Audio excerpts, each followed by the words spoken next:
Hari itu customer datang beli kereta cakap, wah wang sekarang used car, kau orang pun sangat susah buat lah. Sebab dia tengok ada ramai yang orang-orang baru jual kereta terpakai second hand juga. So dia cakap, you ada ganggu lah? Ada itu sales ada drop sikit ke apa ke? Oh kalau dengan awang lah, I mau thank you I punya follower lah. Sampai sekarang masih okay lagi lah awang punya sales. Kedai baru kita pun sudah buka yang jual kereta harga jackpot punya. So dengan saya okey saja sebab artis lama kan. Bukan artis. Kita influencer lama. Bukan influencer lah. Okey, kita yang use car budak-budak lama kan. So you cakap budak baru datang ada yang juga baik juga tapi I tengok dia orang punya video suka janji kuat lah.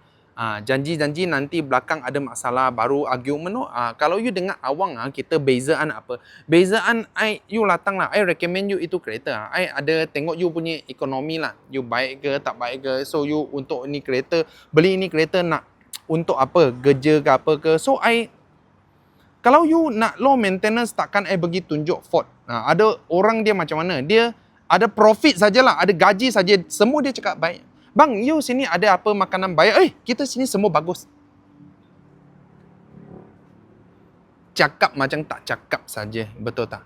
So awang takkan macam ni lah. So banyak juga customer datang cari awang. Thank you lah kawan-kawan support. So samalah.